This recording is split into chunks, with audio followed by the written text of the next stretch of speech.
Very much Karan जी। मैं थोड़ा सा आपको करण जी के बारे में बताऊँ। करण जी ऑर्गेनिक फूड की हम बात करते हैं, उसके अंदर एक बहुत बड़ा नाम है। लास्ट मंथ की जो आउटलुक पत्रिका है जिसके अंदर टर्निंग ऑन बिजनेसेस 25 इंडिया के अंदर देखे गए हैं, उसी में से एक ऑर्गेनिक सेक्टर है फूड का, जिसमें करण जी का भी जो है उसमें छपा है आउटलुक में लास्ट मंथ की। और करण जी शुरू से ही तिवारी जी के साथ काफ़ी लंबे समय से जुड़े हुए हैं और डॉक्टर नेचर के इंसेप्शन से करण जी हमारे साथ जुड़े हुए हैं। इसके अलावा बॉलीवुड में प्रोडक्शन में भी आपका एज एग्जीक्यूटिव प्रोड्यूसर आपने जो है काफ़ी काम किया है। एड कंपनियों के साथ काफ़ी करण जी जुड़े हुए हैं। So thank you so much Karan ji, आपने हमें बहुत अच्छे तरीके से बताया किस प्रकार से जो है डॉक्टर नेचर की स्थापना हुई है, किस तरीके से आप इससे जुड़ करके अपने आगे जो आपके उद्देश्य हैं उनकी पूर्ति कर सकते हैं।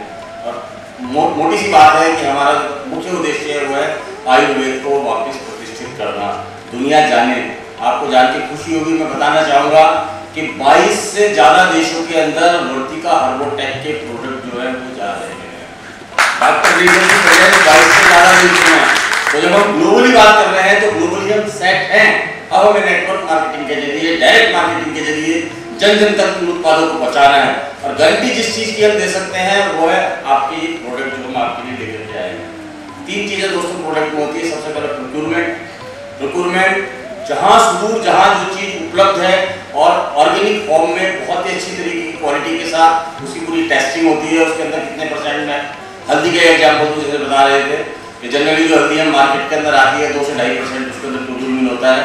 8 से 10% प्रोक्यूरमेंट वाली हल्दी जो लाइट आउट एरिया से मेघालय से और इधर से लाई जा रही है, जिससे प्रोडक्ट तैयार किए जा रहे हैं। और यहाँ पे काफ़ी सारी एक रेंज रखी हुई है। जब भी आपको समय मिले आप देखेंगे कि बैद्यनाथ, डाबर वगैरह सभी कंपनियों को इतने सालों से प्रोडक्ट अगर बना करके तिवारी जी दे रहे हैं, वर्तिका हर्बोटेक दे रही है, तो निश्चित रूप से हमारे पास प्रोक्यूरमेंट हमारा बेस्ट है। क्योंकि हमारे काफ़ी फार्म्स हैं, कुछ फार्म्स हमने लीज पर लिए हुए हैं, फार्मर्स के साथ हम कॉन्ट्रैक्ट फार्मिंग करते हैं। दूसरी चीज़ आती है प्रोसेसिंग। हमारी प्रोसेसिंग यूनिट्स, बाकी के पास में हमारा प्रोसेसिंग यूनिट्स लगी हुई हैं। इसके अलावा हमारी 2 प्रोसेसिंग यूनिट इंदौर में है जहाँ पर एक्सट्रैक्ट बनता है।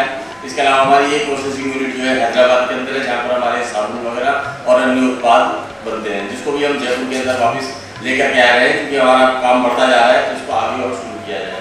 आप लोग इस चर्चा के बाद में देखेंगे, या हमने पहले वीडियो चला रखे थे किस प्रकार से फैक्ट्री के अंदर जो है स्टेट ऑफ आर्ट विजन के साथ में जो है तिवारी जी ये सारे प्रोडक्ट्स तैयार करवा रहे हैं।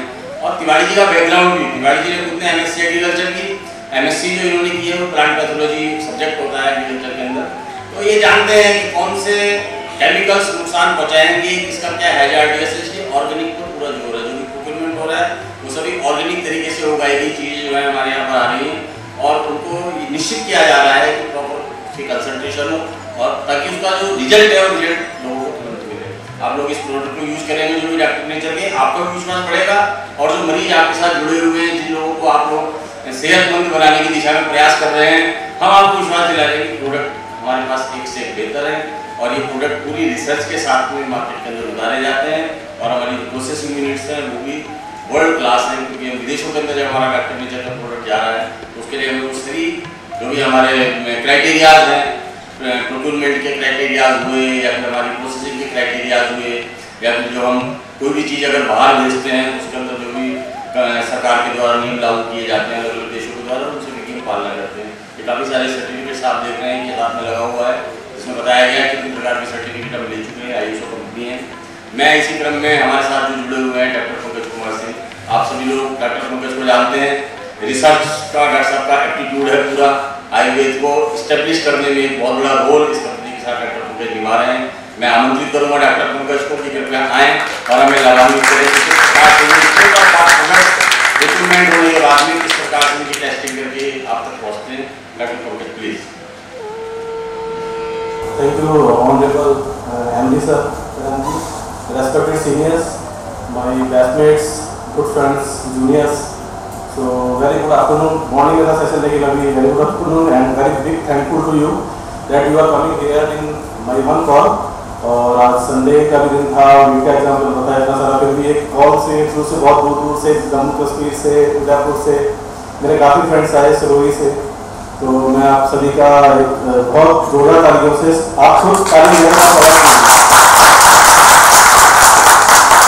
रियली वेरी गुड एक्सपीरियंस कि आज 15 साल बाद हम लोग सारे बैचमेट्स वगैरह एक साथ मिले। एनआईए के मेरे काफ़ी फ्रेंड्स आए हैं और तो मोस्ट ऑफ आप लोग मेरी जर्नी को, मेरी लाइफ की और जो प्रोफेशनल जर्नी है उसको ऑलरेडी आप लोग पहचानते हैं या भी जानते हैं, लेकिन फिर भी कई लोग नए आए हैं तो फिर मैं एक छोटा सा मेरा नैरेटिव इंट्रोडक्शन मेरी पर्सनल लाइफ का और मेरी प्रोफेशनल लाइफ का मैं वो देना चाहता हूँ।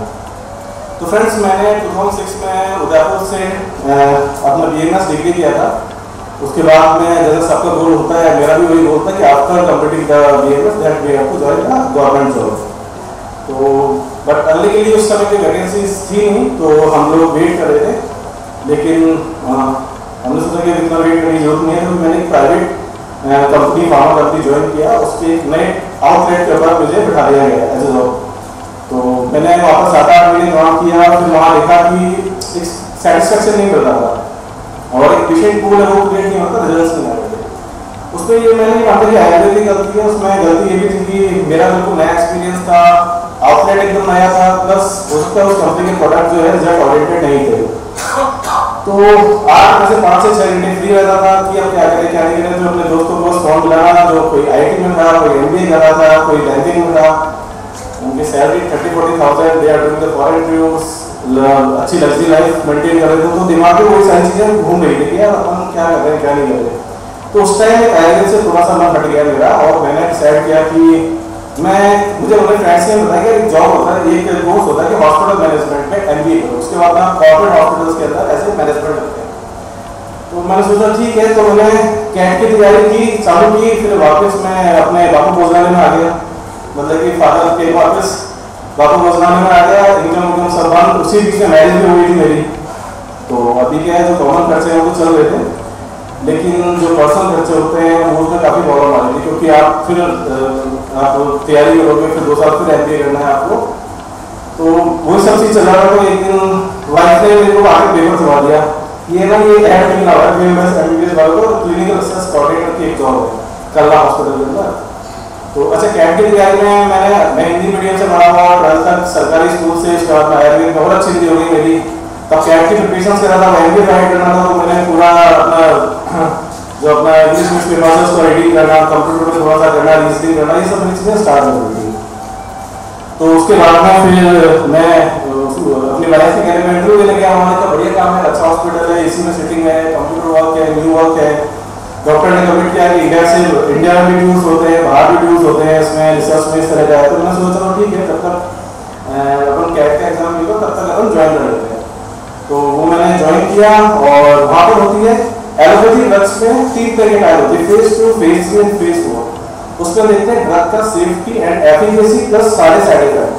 उन सारे डेटा को अपन सबमिट करते हैं इंडिया में तो DCGI और बाहर FDA में। देन दे एनालिसिस की रिस्क और बेनिफिट क्या है इस ड्रग का, then they approve the drug. तो वो सारा प्रोसेस था, लेकिन एक्चुअली वो डॉक्टर के अंडर में होता तो अर्निंग इतनी नहीं आ रही थी। जो मेन अर्निंग थी वो डॉक्टर्स पे आ रही थी, वो हम लोग को सैलरी डिवाइड कर रहे थे। अब उसका कोई सॉल्यूशन नहीं था कि वहाँ तक कैसे रीच करें। तो मैंने फिर 3 हॉस्पिटल्स में काम करना चालू किया। अकेला हॉस्पिटल था, उसके बाद में 2 हॉस्पिटल थे जो पार्ट टाइम करता था। तो मैंने 10 से 11 घंटे काम करता था। मैं उस वक्त इस अजमेर को जाकर आके सोचता था कि आज कला हॉस्पिटल के बाद इस हॉस्पिटल जाना है, इस हॉस्पिटल जाना है, क्योंकि 15 डेज मेरा डिवाइडेड था। तो कुछ अर्निंग वहाँ से थी, कुछ अर्निंग कैसे करके मैं पूछा हूँ 35-40,000 मेंटेन करने लगा। तो उस समय फिर जो था एक थोड़ी सी अच्छी अर्निंग स्टार्ट हुई, प्लस इस बीच मेरे काफ़ी फॉरेन टूर्स भी हुए। दोस्तों आपको बताना चाहूँगा, आप मेरी फेसबुक प्रोफाइल देख सकते हो कि पिछले 10 साल में 3rd पासपोर्ट है मेरा। 20 से ज़्यादा कंट्री में 30 से ज़्यादा कॉन्फ्रेंस में अटेंड कर चुका हूँ। तो ये सारी रिसर्च की कॉन्फ्रेंस थी। तो अब वो जो मैंने ट्रीट पहले देखे थे उस मेडिकल स्टोर से आने के बाद में कि यार मेरा अर्निंग नहीं है, मेरा फॉरेन टूर नहीं हो रहा है, तो ये सब चीज़ें यहाँ से मिलने लगी थी। लेकिन दोस्तों पिछले 3-4 सालों में से जब भी फॉरेन टूर्स में जाता था, जो एलोपैथी ड्रग मॉलिक्यूल का रिसर्च चल रहा था, तो वहाँ पर इतना एंजॉयमेंट नहीं मिलता था मेरे को। दिमाग में ये चलता रहता कि यार उसने किया क्या है और क्या सुन रहा है यहाँ पर। तो दिमाग में वही सारी चीज़ें चल रही थी कि अपन ने डिग्री तो कौन सी की और अपन कहाँ एलोपैथी ड्रग की रिसर्च में पड़े हुए हैं, अपन आयुर्वेद के लिए कुछ नहीं कर रहे, आयुर्वेद का कैसे ग्लोबल हो सकता है। तब मेरा ऐसा मौका आएगा कि मैं इंडिया से बाहर जाके आयुर्वेद ड्रग का जो है वो ट्रेनिंग ले रहा होता। तो ये सब चीज़ें दिमाग में चल रही थी और मैंने देखा कि जब आपके दिमाग में बहुत सारी चीज़ चल रही होती है ना, तो प्रकृति भी आपको उससे मिलाने के लिए लग जाती है। अनफॉर्चुनेटली कोविड आ गया। तो कोविड में हमारा नॉन कोविड हॉस्पिटल, तो हम लोग 9 to 5 जॉब करते हैं। उससे पहले मेरी ड्यूटी थी 10 आवर्स की, 10 आवर्स का काम करता था, 10 घंटे, अच्छी सैलरी मिलती सब कुछ। तो एक्चुअली क्या हमारा बीच में ब्रेक हो रहा था, तो फिर वो कोविड के चक्कर में यहाँ के आना, फिर दोबारा 2 शिफ्ट पे हमने 1 शिफ्ट पे कर दिया। तो मुझे काफ़ी टाइम मिला उस चीज़ के लिए कि यार मैं क्या करूँ क्या नहीं करूँ। बॉडी को वही आदत थी 10 घंटे काम करने की, और आप 7 घंटे में करा दोगे तो क्या करोगे। फिर सोशल मीडिया पर सर्च करना, यूट्यूब पर सर्च करना कि आप क्या कर सकते हैं क्या नहीं कर सकते। तो एक दिन मैं आपको बताना चाहूँगा, मेरा जो स्कूलिंग है जोबनेर से है, और हमारे जो एमडी सर है ये भी जोबनेर से, मेरे से 4 साल सीनियर है। तो फेसबुक प्रोफाइल में हमारे ग्रुप बना हुआ है जोबनेर वाला। तो जोबनेर वाला ग्रुप में मैंने देखा कि या तो सबसे ज़्यादा फॉरेन टूल्स भैया ने किए हैं या फिर मैंने किए हैं। तो एक क्यूरियोसिटी दिमाग में हो जाती है कि यार कि ऐसा क्या कर रहे हैं क्या नहीं किया। तो उनको मैंने पिन किया एक दिन उसमें अपने फेसबुक मैसेजर से, तो उनका भी रिवॉर्ड में मैसेज आया। फिर उसके बाद में हमारी फोन कॉल में 2-4 बार बात हुई, उसके बाद में हमने फेस टू फेस मीटिंग की। तो इन्होंने पूरा अपना जो 3-4 मीटिंग के बाद पूरा लाइफ का जर्नी, प्लस अपना प्रोफेशनल जर्नी पूरा और सारा कुछ शेयर किया।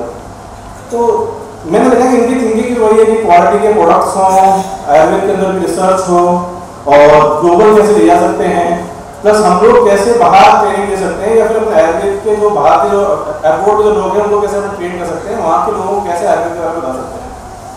तो मुझे लगा कि यार अपन जो चीज़ सोच रहे थे, जो अपन जैसे फॉरेन टूल्स में जाते थे तो दिमाग में चीज़ें चल रही थी, तो वो सारी चीज़ें यहाँ पर इनके साथ में मिलकर हो सकती हैं। अच्छा, मैंने भी अपना पूरा एक्सपीरियंस और रिसर्च का जो एक्सपीरियंस था, बस जो मैंने जो काम किया उसका सारा मैंने इनके साथ में शेयर किया। तो उनको भी काफ़ी अच्छा लगा, और उन्होंने कहा कि ठीक है, एज अपन टीम इसको स्टार्ट करते हैं। तो दोस्तों फिर लेकिन मेरा क्या था, वही रिसर्च वाला दिमाग में, जब तक प्रैक्टिकल नहीं करेंगे तब तक इनके साथ में एसोसिएट नहीं होंगे। तो सबसे पहले मैंने इनका फैक्ट्री क्रिएट किया, जो हाइजीन मेंटेन किया हुआ है, जो डेकोर मेंटेन किया हुआ है, बता नहीं सकता मैंने ऐसी आयुर्वेद फार्मेसी कहीं भी मैंने नहीं देखी। वैसे देखी बहुत कम है, लेकिन अभी जितनी भी देखी उसमें सबसे बेस्ट था इनका जो भी प्रोसीजर था, और जो आयुर्वेद फार्मेसी थी काफ़ी अच्छी थी, प्लस इनके जो मैन्युफैक्चरिंग के या फिर जो भी जो इनका प्रोसेस है पूरा वो भी काफ़ी अच्छा था। प्लस मैंने सोचा कि एक बार मैं प्रोडक्ट यूज़ करके देखता हूँ, ठीक है। तो सब मेरे एसिडिटी के प्रॉब्लम बहुत, एक्चुअली हम उदयपुर में रहे काफ़ी, तो पिन सिटी ग्रुप का प्रेसिडेंट था मैं। तो जूनियर्स का बर्थडे हो तो पार्टी, सीनियर्स का बर्थडे हो तो पार्टी, तो वहाँ से आने के बाद थोड़ा सा अल्सरेशन पेट में काफ़ी हो गया था। तो और मैं हर 10 डेज में पेंटोसिड DSR लेता ही लेता था। फिर भैया ने मुझे सजेस्ट किया कि आप ये वाला स्टार्ट करो। सबसे पहले मैंने अपना जो वीट बार्ली ग्रास है वो स्टार्ट किया, और प्रतिका चूर्ण स्टार्ट किया। मैंने पहले भी किया था, लेकिन वो वर्क नहीं किया मेरे दूसरे से, मैंने और भी कंपनीज का नाम नहीं लूँगा, लेकिन वो वर्क नहीं किया। उसके बाद मैंने आंवला जिंजर लिया, और अभी मैं यकृत जो लीवर सिरप है वो ले रहा हूँ, और आज 45 डेज हो गए, 50 डेज हो गए लगभग, मैंने पेंटोसिड DSR का एक कैप्सूल नहीं लिया। जबकि हमारी लाइफस्टाइल अभी पिछले 20 साल में बहुत ज़्यादा चल रही है। मेरे भैया सबकी लाइफस्टाइल, हम लोग संडे को रेस्ट नहीं कर रहे, हम लोग 10 लोग भैया तो फिर 20 घंटे काम करते हैं, 10 to 12 आवर काम कर रहे हैं। तो लाइफस्टाइल इतनी गड़बड़ है, फिर भी इतना चल रहा है। प्लस मेरे फादर के बहुत अच्छे रिजल्ट्स आए एलर्जिक राइटिस के अंदर। तो ये चीज़ें क्या आपको फेथ दे के आती है, क्योंकि ठीक है मनी के लिए तो बहुत सारे इतने सारे कॉन्टैक्ट्स हैं, बहुत सारी कंपनीज हैं, अपन कर सकते हैं। तो वही सारा मुझे लगा कि यार बहुत अच्छा फेथ डेवलप हुआ। तो मई 2021 के अंदर मैंने डॉक्टर नेचर को एज ए को फाउंडर आईआईटी मैंने ज्वाइन किया, और अभी इनके साथ में मिलकर काम कर रहे हैं। और यही मेरी पूरी जो प्रोफेशनल जो अभी तक की जर्नी है, शुरू से DMS से लेकर और यहाँ तक की, क्योंकि कोविड के टाइम में क्या है कि मैंने देखा घर में आयुर्वेद, घर में ग्लो है, काढ़ा बन रहा है, तो एक आयुर्वेद का इंटरेस्ट वहाँ पर डेवलप हुआ था इस समय। तो ये मेरा प्रोफेशनल था। तो लास्ट में मैं आपको ये बताना चाहूँगा कि इस मीटिंग का जो पर्पज़ है जो वो यही है कि आप लोगों को इसलिए इन्वाइट किया है कि एक इंट्रोडक्टिव मीट है, जिसमें फर्स्ट तो हम लोग ये बताना चाहते हैं कि क्या फैक्ट्स हैं जो इंट्रोड्यूस करना चाहते हैं उन फैक्ट्स से कि क्या ऐसा हम लोगों ने किया है या फिर जो प्रतिका ने किया है कि आज एक ग्लोबल फार्मा कंपनीज है। दूसरा हम लोग मिलकर क्या कर रहे हैं, हमारी फ्यूचर प्लानिंग्स क्या है, इसके बारे में हम लोग आप लोगों को बताना है। प्लस इन फ्यूचर प्लानिंग्स में आप लोग हमारी कैसे हेल्प कर सकते हो, ये हम लोगों को बताना है। और लास्ट ये है कि इस कंपनी के business concept plus quality product से हम लोग कैसे आयुर्वेद डॉक्टर्स का, कैसे फार्मर्स का, कैसे पेशेंट्स का, कैसे जनरल पॉपुलेशंस का हम लोग सहयोग कर सकते हैं। अच्छा, इसी सब चीज़ों को पूरा शेयर करने के लिए और अपनी लाइफ की जर्नी को शेयर करने के लिए मैं भी बुलाऊंगा मिस्टर TP तिवारी सर को, जिनका मैं बताऊं कि आयुर्वेद बैकग्राउंड से नहीं है, लेकिन उन्होंने अपने फादर के ड्रीम को पूरा करने के लिए, जो कि बहुत एक सीनियर आयुर्वेद चिकित्सक हैं, श्री रामचंद्र तिवारी जी, जो 1977 से प्रैक्टिस कर रहे हैं, उनके सपने को पूरा करने के लिए 13-14 सालों में उन्होंने इतनी मेहनत की कि आज देश दुनिया तक इस हाईवे को ले जाता है।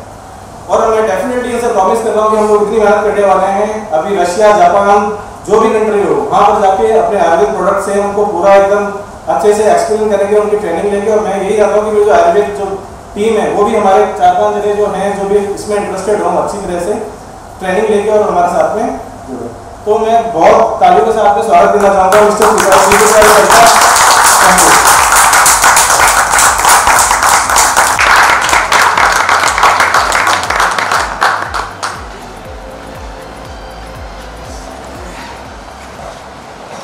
सभी आयुर्वेद के महानुभावों को, वैद्यों को मेरा प्रणाम। और बड़ा अच्छा लगता है, बड़ी खुशी होती है। और है ना, मेरे अपने के लोगों को मेरे को ना बहुत सारी चीज़ें याद आने लगती है जब मैं सब आप लोगों को देखता हूँ। क्योंकि मैंने बचपन से पैदा हुआ तब से मेरे पिताजी को और मेरे दादाजी को आयुर्वेद की चिकित्सा करते हुए देखा।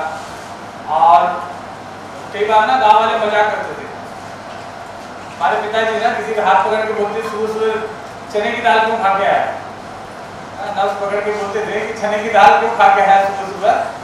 तो मैं पूछता था पापा आपको कैसे पता चलता है, अरे चने की दाल खा के आया सुबह सुबह, वैसे बात बढ़ता है इसको और बात बढ़ रहा है, इसकी नब्ज बहुत ज़्यादा जो है जो है बस बढ़ रहा है। तो इसका बात इस समय बहुत बड़ा हुआ है, सुबह सुबह ये ऐसे कुछ खा के आया होगा, इसलिए मैंने पूछा। ये काम कर हाँ ठीक है, कोई बात नहीं है। मैं वैसे तो वैसे ही लाउड बोल रहा हूँ तो शायद हाँ मैं इसलिए माइक से रखूँगा। तो सबसे पहले तो मैं चाहूँगा कि मेरा एक छोटा सा परिचय मैं आपको दूँ कि क्या किस वजह से मैं हूँ, और तभी शायद आपको रिलेट कर पाएंगे कि आप किस वजह से यहाँ पर हैं। तो मेरा जर्नी स्टार्ट होता है जोबनेर से। 19 जैसे बताया पंकज जी ने कि 1977 से मेरे फादर रहते रामचंद्र जी तिवारी, आपको ऑडिबल है, एक बार इसको कर दीजिएगा, ठीक है। तो मेरे फादर जो है आयुर्वेद चिकित्सक के रूप में 1977 से अपनी सेवाएं दे रहे थे। और महिला एक जगह है, आप लोग जानते होंगे अजमेर हाईवे पे महिला एक जगह है। तो ऐसी जगह पोस्टिंग थी वहाँ हॉस्पिटल में जहाँ पे 2 कमरे थे, ठीक है, वो 3 शेड लगे हुए थे। उस समय की व्यवस्था बता रहा हूँ मैं, आज की नहीं, उस समय की व्यवस्था। 2 कमरे थे इस पे 3 शेड लगा हुआ था और मेरे फादर की पोस्टिंग हुई थी और उसी साल में पैदा हुआ था। तो हमारे पिताजी, मैं, मेरे बड़े भाई वहाँ गए, मतलब मुझे तो याद नहीं है जो बताया जाता है क्योंकि मैं तो पहले ही हुआ था। तो मेरा परिवार वहाँ जाता है और वहाँ हॉस्पिटल के नाम पे, मतलब हॉस्पिटल और सब कुछ वही थी, आसपास में कोई बस्ती नहीं थी, रेजिडेंस के लिए कोई जैसे आज फ्लैट पे आपको या फ्लैट मिल जाते हैं, जिससे मिल जाता है, सब कुछ नहीं हुआ करता था। तो उसी हॉस्पिटल में रहते थे और उसी हॉस्पिटल में चिकित्सा किया करते थे। हाँ, एक टेबल थी और एक कुर्सी थी छोटी सी, और वो टेबल भी टूटी हुई थी। तो खैर मेरे फादर जो है पहले दिन जब गए तो उनकी पैंट फट गई थी। तो मेरे मतलब सारी चीज़ें मेरे फादर बताते हैं कि किस तरीके से आयुर्वेद स्ट्रगल करता था। आज भगवान की दया से आयुर्वेद बहुत अच्छी कंडीशन में है, आप सब लोग बहुत अच्छे हॉस्पिटल्स में रहते हैं। अब बहुत लंबा समय तो नहीं हुआ है, लेकिन हाँ कुछ साल 77 से लेकर और अभी तक तो खैर जितना समय हो गया आयुर्वेद में काफ़ी परिवर्तन आया है, लेकिन फिर भी अब बहुत सारी चीज़ें होनी बाकी है जिसके बारे में आज हम लोग बात कर सकते हैं। तो फादर ने कहा कि जो हॉस्पिटल है, जो मेरा कमरा है उसमें ये भी है, उसमें कील निकली हुई थी, तो इस वजह से बोला ये नई पैंट जो सिलाई थी बोला उसमें वो कील चुप गई थी। तो खैर वहाँ से जर्नी शुरू हुई और मेरे फादर का बहुत पैशन था। एक बहुत गरीब परिवार से मेरे फादर जो है वैद्य बने। मेरे फादर के साथ 5 मित्र फादर के जाते थे। आप पहले के ज़माने में जानते हैं, उस ज़माने में ज़्यादातर लोग आसानी से वैद्य बन जाते थे कि पंडित जी का बेटा है, उन्होंने फ़ोन कर दिया साहब कि भाई मेरा बेटे को वैद्य बनाना है, तो भेज दिया साहब दाखिला कर लो। तो वैसे दाखिला हो जाता था, एडमिशन हो जाता था और शुरू कर दिया।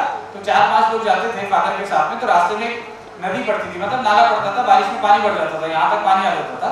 तो बाकी के जो दोस्त थे हमारे पिताजी के, वो बैठ के वापस आ जाते थे कि तू जाके जब तक आएगा तो आते टाइम हमको भी आवाज़ दे देना, हम भी वापस चलेंगे। तो कॉलेज भी जाते थे, रास्ते में बैठ के ताश पत्ती खेलते थे और जब पिताजी वापस आते थे आवाज़ देते थे, वो घर से जो रोटी लाते थे वो खा के वहीं बैठ जाते थे, वापस फादर के साथ चलते थे। उनको घर वालों को मालूम होता था कि ये भी वैद्य बनने वाले हैं, लेकिन कई साल तक ऐसा सिलसिला चलता रहा और वो वैद्य तो नहीं बने। आज वो हलवाई की दुकान चलाते हैं हमारे गाँव में, ठीक है, और हमारे फादर वैद्य बन गए थे। तो इस तरीके से मेरे फादर का जुनून था कि मेरे पिता ने जो है बड़ी मुश्किल से पैसा कमा के, उस समय पैसा बहुत कम होता था लोगों के पास में। मेरे दादाजी जो है वैद्य थे, वैसे मतलब वैसे डिग्री धारक वैद्य नहीं, लेकिन वैद्य थे और दूर दूर से लोग उनके पास आते थे। तो कोई उनको अनाज दे जाता था, कोई दाल दे जाता था और उसको दवाइयाँ जड़ी बूटियाँ जो कूट पीट के दे दिया करते थे और उसको बोल दिया करते थे कि अगली बार आए तो तेरे गांव में ये होता है, जैसे ना अपा मार गए तो तोड़ के ले आना, तो ये ले आना, अपना भूमि आमला, इस तरह की चीजें बहुत सारी अपने पास रखते थे। पेशेंट को बोलते थे, एक पेशेंट से मंगाते थे, दूसरे पेशेंट को दे देते थे। इस तरीके के प्रोसेस से जो है और उन्होंने अपनी वैद्यशाला बढ़ाने की थी।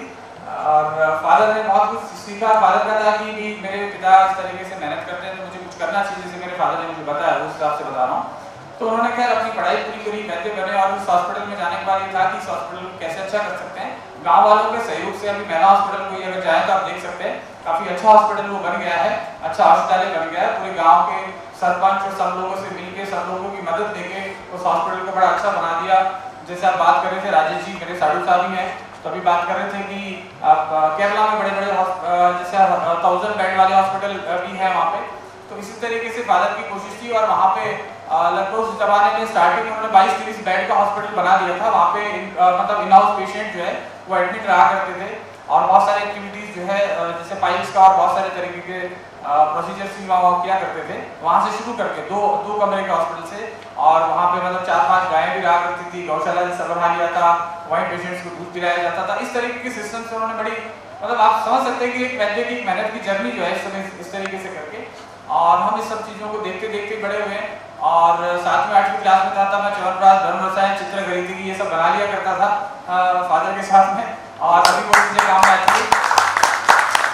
तो इंटरेस्ट शुरू से आयुर्वेद में था और फॉर्चुनेटली मेरे फादर का पोस्टिंग जूबनेर एक जगह में हो गया महिला से, और फादर ने 2 ही जगह अपनी ज़्यादातर अपनी लाइफ अपनी जो है मतलब जॉब जो है 2 ही जगह कंप्लीट किया, महिला और जूबनेर, वहीं से रिटायर हो गए। और वहाँ के लोग उनको जाने नहीं देते थे कि वैद्य का ट्रांसफर होने नहीं देंगे। महिला से एक बार ट्रांसफर हो गया तो हमारे शायद सुखाड़िया जी या पता नहीं Shivcharan Mathur exact I don't know, लेकिन सीएम साहब थे, सीएम साहब के जो है वो आके लोगों ने सारे गांव वाले बैठ गए और 22 दिन तक गए, बोला वैद्य को वापस वहीं लेके जाएंगे, नहीं तो हम लोग मिलेंगे नहीं। तो खैर इसी तरीके से गाँव वालों से लगाव था, आज भी वो लगाव उस गाँव में आज भी जाते हैं, पुराने वृद्ध लोग आज भी आते हैं फादर के पास में। तो इस तरीके से मेरा शुरू से मतलब आयुर्वेद कितनी अच्छी चीजें कर सकता है। कोई हमारे पिताजी के कोई पैर छू रहा है और कोई पेशेंट आते थे, फादर कहीं गए हुए, तो मैं बोलता था कि मैं देता हूँ दवाई, क्योंकि मैं तो कंपाउंडर था ही पिताजी का, कि क्या देना है क्या नहीं देना, कौन से डब्बे में क्या निकाल के देना है। तो कहते थे नहीं मैं तो वैद्य से दवाई लूंगा, चाहे कल आ जाऊंगा, लेकिन वैद्य क्या मेरे को मिट्टी भी डाल के दे देना पुड़िया में बांध के तो मैं उससे ठीक हो जाता हूँ, तो वो आएंगे तो नहीं होगा। तो ये लगता है लोग कितना विश्वास करते हैं, लोग ना कितना ट्रस्ट करते हैं। बहुत मुश्किल है मतलब एक पेशेंट है लेकिन वो आपको आपके घर के मेंबर की तरह आपके ऊपर बिलीव कर रहा है।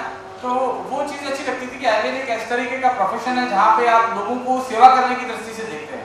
आज भी मैं देखता हूँ हमारे फादर के बाद पेशेंट आते हैं, मैं सबके सामने बताना चाहूँगा मेरे फादर तकरीबन 20 से 25 हज़ार रुपये की दवाई मेरे से इस तरीके से लेते हैं जिनको वो फ्री बांटते हैं। मुझे कहते हैं कि ये तू मुझे हर महीने देगा, और उनके बाद बहुत सारे लोग आते हैं उनको फ्री में देते हैं, आज भी देते हैं। बहुत सारे वैद्य ऐसे होंगे, होने भी चाहिए, तो करते हैं ऐसा। लेकिन 2 चीज़ के लिए मुझे, एक तो मेरे फादर गौशाला चलाते हैं, 2 चीज़ के लिए मेरे कंपनी का टर्नओवर का हर क्वार्टरली जो है 5% गौशाला के लिए धक्के से लेते हैं, कॉलर पकड़ के लेते हैं कि 5% देना ही पड़ेगा। गौशाला चलाने 400 गोमाता आज मेरे पिताजी आज रखते हैं, उनसे गो प्रेमी है वो। और दूसरा जो है इस तरीके के जो पेशेंट हैं जो दवा का खर्चा वहन नहीं कर सकते, उनको भी वो फ्री दवाइयाँ देते हैं या ऑक्सीजन देते हैं, चाहे एलोवेरा देते हैं चाहे आंवला देते हैं। कुछ पेशेंट ऐसे हैं जिनको बहुत लंबे समय से समस्याएं हैं, उनके पास पैसे भी नहीं है, कोई इलाज नहीं करा सकते, तो 5-5 लीटर के जरी कैन में उनको एलोवेरा देते हैं कि भैया इसको पीता है, 5 लीटर का आंवला दे दिया पीता है। तो बहुत सारे लोगों को लाभ मिल रहा है उन चीज़ों से, और वो लाभ देख देख के मजा आता है कि लोगों को चमत्कारी फायदे हो रहे हैं। खैर अब इन चीज़ों पे हम लोग आएंगे आपके सामने, तो मैं क्या बोलूँ, आप सब लोग ऑलरेडी एक्सपर्ट्स हैं। मैं जानता हूँ कि आप ने जो पढ़ाई करी है, जो चीज़ आपके एक्सपीरियंस है, कैमरामैन साहब को मैं परेशान जरूर करूँगा क्योंकि मेरी आदत है मैं एक जगह खड़ा नहीं रह सकता, और लाइफ में भी मैं एक जगह रह नहीं सकता, मैं आगे बढ़ने की कोशिश करता रहता हूँ, ये मेरा हमेशा का रहता है।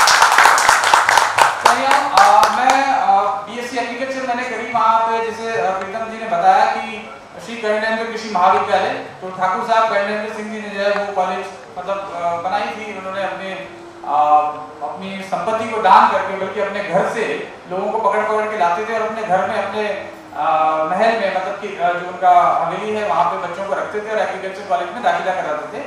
मेरे दादाजी से उनका परिचय था, मेरे दादाजी कर्नल साहब के ज़माने में तो उनको जानते थे, तो उसी नाते हमारे परिवार का रिलेशन बना हुआ था और ज़बरदस्ती उन्होंने कहा मेरे फादर को कि इसका एडमिशन जो है इसमें कराओ, वैसे अपने कॉलेज में कराओ। तो फादर ने कहा कि भाई वो तो MBBS की तैयारी कर रहा है, ठीक है, ज़्यादातर लोग यही करते हैं, क्यों करते हैं उसका भी कारण मैं बताऊंगा अभी। तो उन्होंने कहा कि नहीं भाई बेटा यहाँ के यहाँ पढ़ेगा वैसे और यहीं सामने कॉलेज है और मेरे कोटे से, क्योंकि उनकी एक स्टार्टर से कॉलेज में एडमिशन हो जाया करता था, आज भी होता है, उनके परिवार का एक सीट का एक कोटा है तो उससे हो जाया करता था। तो मैं उनके साथ टेनिस खेलने जाया करता था कई सालों तक, मैं उनके मतलब कॉलेज में आने से पहले ही कॉलेज में वो टेनिस खेला करते थे। तो उन्होंने कहा कि भाई मेरा शागिर्द है ये तो यहीं पढ़ेगा, तो जबरदस्ती उन्होंने जो है फॉर्म भर के और मेरे पिताजी को दे दिया कि ये फॉर्म भर दिया मैंने और सुबह जो है इसको जमा करवा दो, एडमिशन हो गया इसका। तो मेरा एडमिशन वैसे ही हो गया, मैंने कोई एंट्रेंस एग्जाम नहीं दिया था, मेरा एग्जाम बिना दिए एडमिशन हो गया था एग्रीकल्चर कॉलेज में। तो पिताजी ने कहा कि वहीं पढ़ना पड़ेगा और अच्छी कॉलेज है, सामने मेरा एक दीवार कूद के जाता था, लिटरली गेट से भी नहीं जाता था, मैं कूदा तो मेरी क्लासरूम आ जाता था, इतना मेरा पास था मेरा कॉलेज। और इस तरीके से मैं एडमिशन मेरा हो गया और मैंने एग्रीकल्चर BSc करी और BSc एग्रीकल्चर वालों को जो है मेरे हिसाब से 50 के आसपास हमारे सब्जेक्ट चलते हैं। तो हर तरीके के सब्जेक्ट में आपको ट्रैक्टर चलाने से लेके आपको दूध निकालने से लेके आपको खेत में कैरी खोदने से लेके सारे सब्जेक्ट स्टैटिक से लेके केमिस्ट्री, बॉटनी, सब कुछ सिखा दिया जाता है। तो बड़ा इंटरेस्टिंग चीज़ थी, बहुत सारी चीज़ें और खेत खलियान बहुत है। आपको जोगनेर वैसे कृषि महाविद्यालय में औषधीय पौधे भी आज की तारीख में बहुत ज़्यादा मात्रा में लगे हुए हैं और औषधीय पौधों पे बहुत रिसर्च भी हो रहा है। आज एलोवेरा के मामले में तो मेरे हिसाब से बहुत अच्छा रिसर्च वर्क हो रहा है।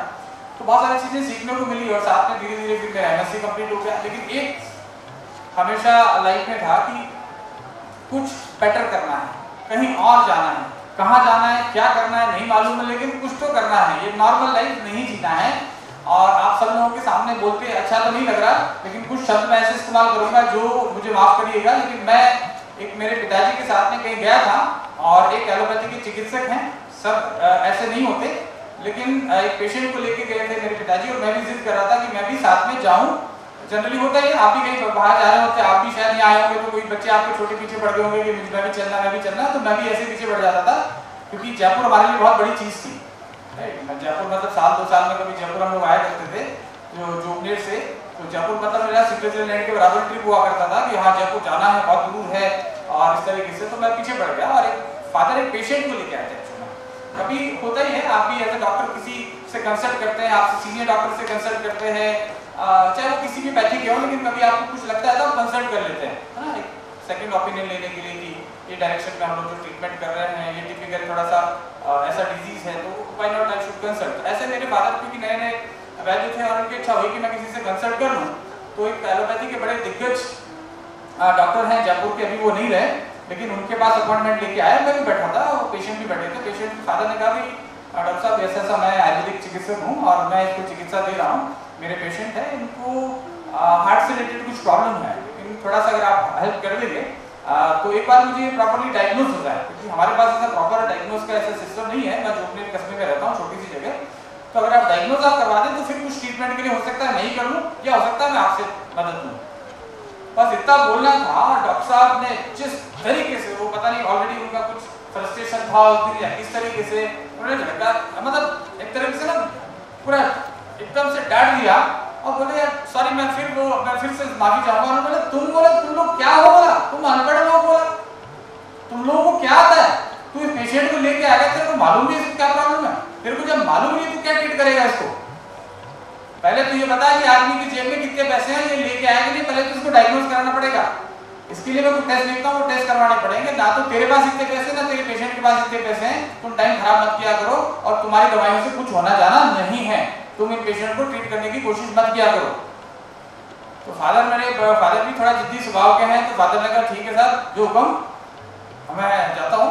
बड़े उनके दिल में गुस्सा तो बहुत था, लेकिन पेशेंट को लेके आ गए और मेरे फादर ने कहा इस पेशेंट को ठीक करूंगा तो मैं ही करूंगा, और पेशेंट को ठीक किया था। वो पेशेंट हमारे जोगनेर एग्रीकल्चर कॉलेज के पास में जो है रहते हैं और आज विद्यमान है। उस जमाने के अंदर हार्ट की प्रॉब्लम आई थी, ब्लॉकेजेस कुछ थे, 2 सारे और पता नहीं क्या क्या प्रॉब्लम्स थे, लेकिन आज की तारीख में वो 100% स्वस्थ है, सुबह घूमने जाते हैं। लेकिन मेरे दिमाग से दिल में क्या ऐसी चीज है जो आयुर्वेदिक चिकित्सक को किसी और पैथी के चिकित्सक से छोटा महसूस कराने के लोग सोचते क्यों हैं? ऐसा क्यों है? ऐसा नहीं होना चाहिए, क्योंकि ऐसी शिक्षा जो कि भगवान ने, ईश्वर ने खुद बनाई है, धनवंतरी भगवान को हमने भगवान मानते हैं, भगवान है कि नहीं? जो भगवान ने जिस पैथी को बनाया है, जिस पैथी का वेदों में वर्णन है, बल्कि 5वां वेद भी माना गया है, जिसको उस वेद को पढ़ने वाले लोग, जिस शास्त्र को जानने वाले लोग, जिनको नमन करना चाहिए, जिनके पैर छूने चाहिए, उसको आप इस तरीके से बात करते हो। ये क्यों हो रहा है? ये एलोपैथी तो पहले नहीं थी साहब, कहीं दुनिया में नहीं थी, अस्तित्व में नहीं थी। और जो पैथी थोड़े सालों से अस्तित्व में आई, वो पैथी अपने आप को ये समझती है कि हम बहुत धुरंधर हैं। अरे भाई, यहाँ तो हाथ पकड़ के बता देते कि क्या कार्यक्रम हो रहा है, यहाँ बताते थे, पता नहीं कितना सत्य है कि पहले राजपूत घरानों में जो है महिलाओं को सीधा जो है वैसी देखने नहीं जाते थे, तो धागा बांध के बाहर से पकड़ लेते थे। अब कितना सत्य मुझे नहीं मालूम, लेकिन बताते थे क्या समझता है। तो ऐसी दुनिया में डायग्नोसिस की मशीन नहीं बनी है। आप हमारे सीटी स्कैन एंडोस्कोपी कराने के बाद भी पता नहीं पाते कि प्रॉब्लम क्या है। दवाई पेशेंट खाता रहता है, पेशेंट ठीक नहीं होता, दवाई खाता रहता है, पेशेंट ठीक नहीं होता। अरे भाई, किस बात की दवा खिला रहे हो, पेशेंट को तो असर नहीं पड़ रहा है। अरे तो ये सब चीजें दिमाग में हर इंसान को, मतलब कोई भी बच्चा अगर आईवीएफ के घर में पैदा हो और उसके परिवार में ऐसी चीजें होती है, तो ये सब चीजें रहती है। मेरे पिताजी से बहुत लगाव है और मैं उनके लिए जान दे सकता हूँ, जान ले भी सकता हूँ। इससे मेरा एटीट्यूड हमेशा रहा है। मेरे पिताजी को कोई कुछ बोल दे तो मेरे मतलब घर कर जाती चीजें, और वो घर जब से करी हुई, आज भी करी हुई है। उसके लिए मैं दिन रात काम कर रहा हूँ। आप बोल रहे हैं 20 घंटे काम करता हूँ, मैं कहता हूँ 24 घंटे काम करने को तैयार हूँ, और करना चाहिए। तो मैं निकला जोबनेट से, सौभाग्य था मेरा, मैंने एक फॉर्म भर दिया और वो था national institute of plant health management, NIPHM, जहाँ पे प्लांट हेल्थ मैनेजमेंट के बारे में सिखाया जाता है। मेरे लिए इंटरेस्टिंग सब्जेक्ट था, क्योंकि प्लांट से मेरी रुचि थी। वो मैंने फॉर्म भरा, इंटरव्यू के लिए सिलेक्शन हो गया। पिताजी ने अपोज किया, माताजी ने अपोज किया कि हैदराबाद नहीं जाना। जैसे मैंने बताया, मैं जयपुर भी कभी कभार आया करता था, हैदराबाद तो बहुत दूर की बात थी। और हैदराबाद के लिए मैं ट्रेन में टिकट लेके और चले गया, और वहां से जर्नी कुछ इस तरीके से स्टार्ट हुई। मैंने बहुत अच्छा मतलब मेरे लिए एक्सपोजर बहुत बड़ा था। मेरी लाइफ में कभी भी इतना बड़ा जर्नी मैंने किया नहीं था। और डॉक्टर वीरभद्र राव, जो कि इंडिया के सबसे अच्छे साइंटिस्ट माने जाते हैं प्लांट पैथोलॉजी और प्लांट हेल्थ की बात करें तो, उनसे बेटर साइंटिस्ट नहीं है। हमारे MSc में बहुत सारे रिसर्च वर्क हम उनकी कोट किया करते थे। उन्होंने जो रिसर्च कर रखी है, बहुत सारी चीजें वो पढ़ा करते थे, और उनसे मेरी मुलाकात हुई। और मेरे मेंटर, मेरे गाइड, मेरे गार्जियन, सब कुछ बाद में ऐसे रिलेशन बन गए कि वो हो गए। और अब हम बात करते हैं कि प्लांट हेल्थ का छोटा सा मैं एग्जांपल देता हूं। अभी ऑलरेडी हम बहुत बात कर चुके हैं कि प्लांट हेल्थ का क्या इंपॉर्टेंस है। मैं जब राजेश जी बोल रहे थे तो मैं कोरिलेट कर रहा था कि एक पौधा है जिसको आपने हाईवे के पास में लगा रखा है, उसको आप खा रहे हो, राइट? तो उसकी न्यूट्रिशन वैल्यू, उसकी हेल्थ कैसी होगी प्लांट की? जब प्लांट की हेल्थ अच्छी नहीं है तो आपकी हेल्थ कैसी होगी? क्योंकि अल्टीमेटली इंसान की जो हेल्थ है वो सब कुछ नेचर पे डिपेंडेंट है, प्रकृति पे डिपेंडेंट है। आज हमारी बॉडी का एक एक सेल, एक एक कोशिका नेचर के बिना कुछ भी नहीं है। तो नेचर को अगर हम लोग इफेक्ट कर रहे हैं, किस तरीके से किस प्लांट को ग्रो करना है। आज हम लोग पढ़ते हैं, कोई अभी एग्जांपल कुछ दिनों पहले किसी ने पूछा कि साहब फला कंपनी का करेला जूस आता है, वो तो इतने रुपए का है, आपका इतने रुपए का है, करेला ही तो है। अच्छा भैया, अब करेला कितने प्रकार का आता है? पहले तो उस इंसान को ये मालूम नहीं है कि करेला कितने प्रकार का आता है और कौन से जलवायु में करेला उगाने से किस तरह के इफेक्ट होते हैं। अब करेला का मैं एग्जांपल देने से पहले आप हल्दी का समझ लीजिए। प्रीतम जी ने ऑलरेडी बताया, मैं बार बार इसके बारे में बात करता हूँ कि लैकाडॉन एक ऐसा एरिया है, लैकाडॉन एक गांव है, जैसे बहुत सारे लोग जानते होंगे, मेघालय में, जहाँ की हल्दी विश्व प्रसिद्ध है। ये बात मुझे किसने बताई? मेरे जापान के डिस्ट्रीब्यूटर ने बताया कि Tiwari ji, I need Lakadong turmeric. I said what? उसने कहा लैकाडॉन। तो लैकाडॉन क्या है? ये कौन सी वैरायटी? क्योंकि स्पीसीज का नाम नहीं है, ये किसी प्रजाति का नाम नहीं अलग से, ये तो जगह के नाम की वजह से वो लैकाडॉन टर्मरिक बोला जा रहा है। तो खैर मैंने बाद में जब गूगल किया वहीं जापान बैठ के, तो पता चला कि मेघालय में गांव है लैकाडॉन, और वहाँ की जलवायु, वहाँ की भूमि, वहाँ की मृदा, वहाँ की मिट्टी की ऐसी खासियत है कि वहाँ से जो भी हल्दी लगाई जाती है, कुरकुमिन का परसेंटेज हल्दी में बहुत ज्यादा होता है, तकरीबन 12 से लेकर 15% तक की, जो कि रेयर है पूरे वर्ल्ड में। 15% कुरकुमिन, आप समझ सकते हैं कि ज्यादातर हल्दी जो हम खा रहे हैं, और मैं तो आपको टेस्ट रिपोर्ट दिखा सकता हूँ, मैं ब्रांड का नाम तो नहीं लूंगा, लेकिन हिंदुस्तान की जो टॉप ब्रांड है, जिनके लिए आप कहते हैं यार मैं तो ये मसाले खाता हूँ, या मेरे पास पैसा है इसलिए अफोर्ड करता हूँ, इसलिए मैं ये मसाले खाता हूँ, ये ब्रांड खाता हूँ। भाई साहब उस ब्रांड में जीरो, आप तो 2% बोल रहे थे प्रीतम जी, 0.5% कुरकुमिन है, 0.5% कुरकुमिन। अब वो हल्दी खा तो रहे हैं, अब वो हल्दी को खाने के हम बोल रहे हैं कि हल्दी की औषधीय महत्व है। अब हल्दी एंटी कैंसरस है, हम सब लोग मानते हैं, जिनको आयुर्वेद की नॉलेज नहीं है वो भी मानते हैं इस बात को। तो हल्दी, क्योंकि हमने सुना है कि हल्दी कैंसर रोकती है, हल्दी अल्जाइमर के लिए अच्छी है, हल्दी डायबिटीज वालों के लिए अच्छी है, इम्यून सिस्टम जिनका कॉम्प्रोमाइज है, इम्यून सिस्टम जिनका कम है, वीक है, उन लोगों के लिए बहुत अच्छा है, इवन हीमोग्लोबिन बढ़ाती है, आर्थराइटिस में फायदा करती है, ब्ला ब्ला ब्ला ब्ला, बहुत सारे फायदे हैं। मतलब आप 4 पेज की किताब लिख सकते हैं मेरे हिसाब से हल्दी के गुणों के बारे में। हल्दी सबसे ज्यादा किस देश में खाई जाती है? भारत में खाई जाती है। मैंने तो सुना कि बच्चा जब पैदा होता है अम्बिलिकल कोर्ड जब काटते हैं तो उसके ऊपर भी हल्दी लगा देते हैं गाँव में कि सेप्टिक ना हो जाए, इन्फेक्शन ना हो जाए। तो सबसे ज्यादा हल्दी हम खाते हैं। अच्छा, कैंसर सबसे ज्यादा कौन से देश में? तो क्या ये हल्दी काम नहीं कर रही? या हमारे ऋषि मुनियों ने जो हल्दी के गुण लिखे हैं वो झूठे लिखे हैं, वो किताब लिखने के किसी ने पैसे दिए हो उनको? वाघभट जी को किसी ने पैसे दिए हो कि वाघभट जी आप ऐसे लिख दो? सुश्रुत जी को किसी ने पैसे दे दिए हो?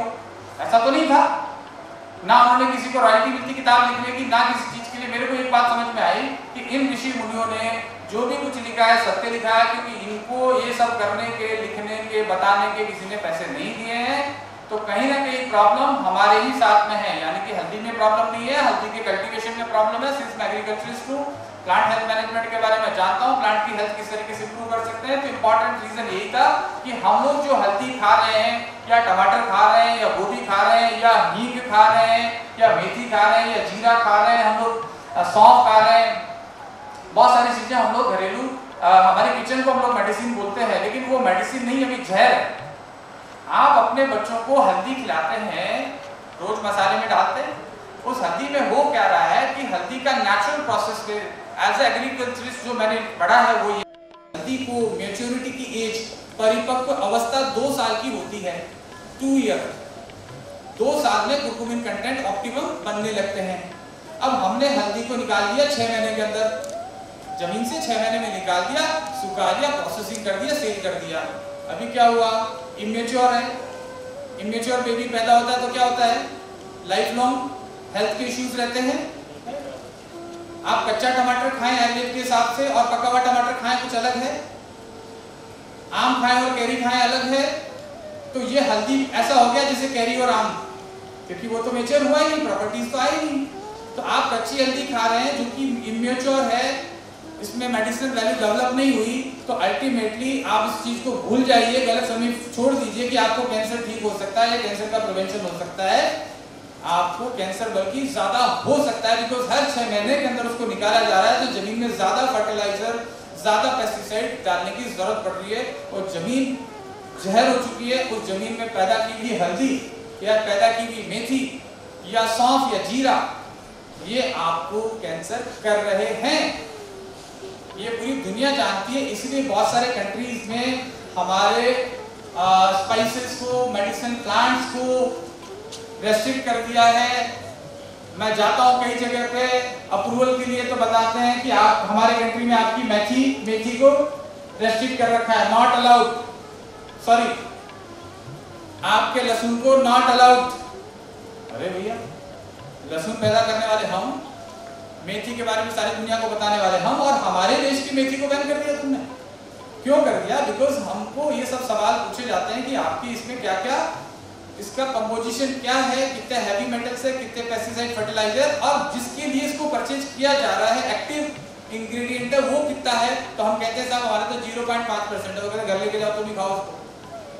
हमको चाहिए 8% वाला, हमको चाहिए 12% वाला। हमको करेला की बात करें, करेला में मॉर्बिडिन कितना है साहब, अश्वगंधा में विदारिन कितना है, तो हम कहते हैं साहब पता नहीं है, तो कहते जाओ अपने घर आप ही खाओ।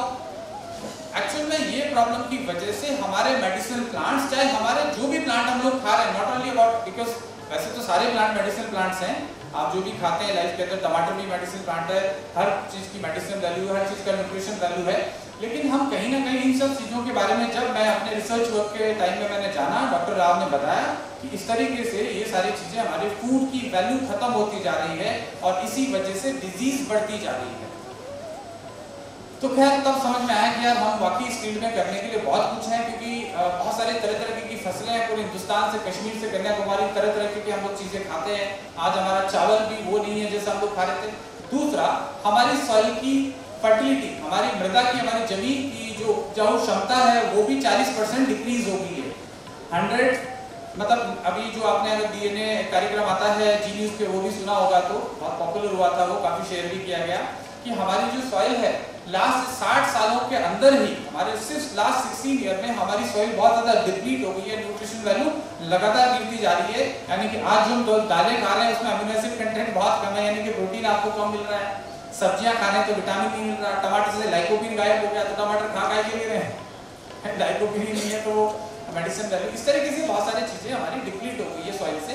तो हमको करने के लिए बहुत कुछ है, क्योंकि हमारा देश इतना बड़ा देश है कि कश्मीर से कन्याकुमारी हमारे पास तरह तरह की जलवायु है, हमारे पास पहाड़ भी है, हमारे पास समुद्र भी है, हमारे पास रेगिस्तान भी है, हमारे पास हर तरीके की सॉइल है, तो हम बहुत सारी चीजें कल्टीवेट कर सकते हैं। और हमारा देश खेती वाला देश है, जहाँ आज भी 65 से 70% जनसंख्या, जब हम लोग यहाँ एक 4 स्टार होटल में बैठे हैं, बहुत सारे लोग अभी गाँव में बैठे हैं और उनका रोजगार का साधन उनका खेत है।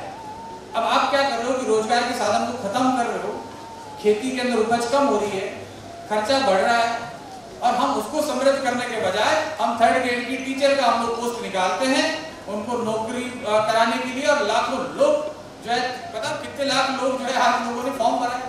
अच्छा, मैं तो कहता हूँ कि एक और चीज जापान से सीखने को मिलती है कि किसी भी नौकरी को 3rd grade, 2nd grade, 4th grade नहीं बोलना चाहिए। ये हमारे देश में लागू होता है, बहुत सारे देशों में नहीं है कि साहब कौन सा टीचर होगा 3rd ग्रेड।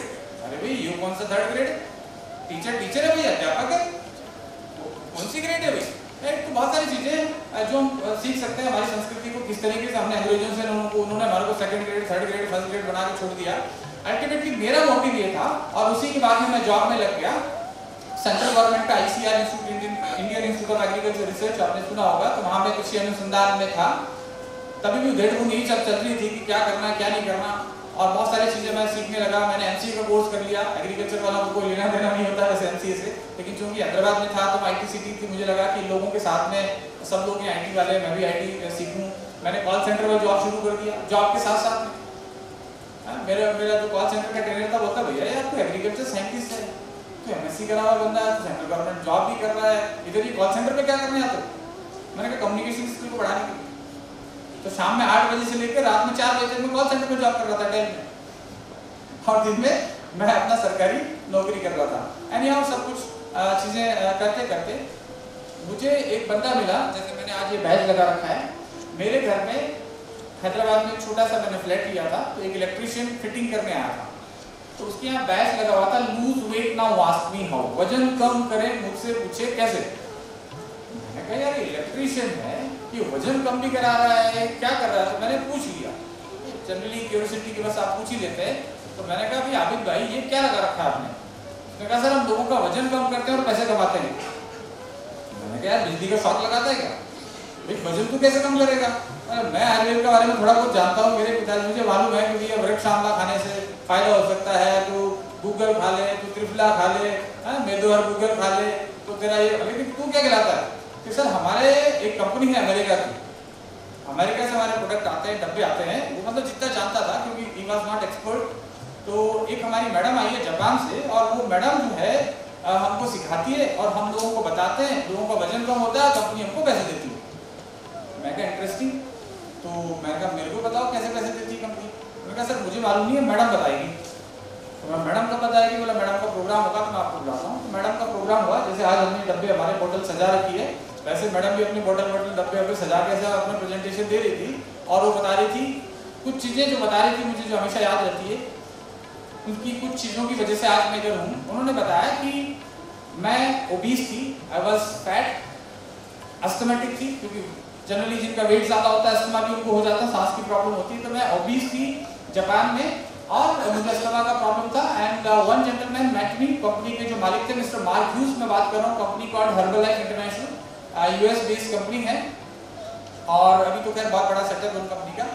तो खैर वो कंपनी के जो मालिक थे मिस्टर मार्क ह्यूज, 18 साल की उम्र में उस आदमी ने ये बिजनेस शुरू किया। क्यों किया? कि उसकी माँ मार्क ह्यूज की मर गई थी वजन कम करने के चक्कर में।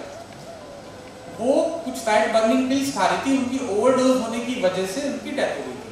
And this gentleman mister mark huge, उन्होंने सोचा कि यार मेरी माँ जैसे वजन कम करने के चक्कर में मर तक गई तो वजन कम करना एक कितना बड़ा क्रिटिकल प्रोसेस है, कितना इंपॉर्टेंट चीज है।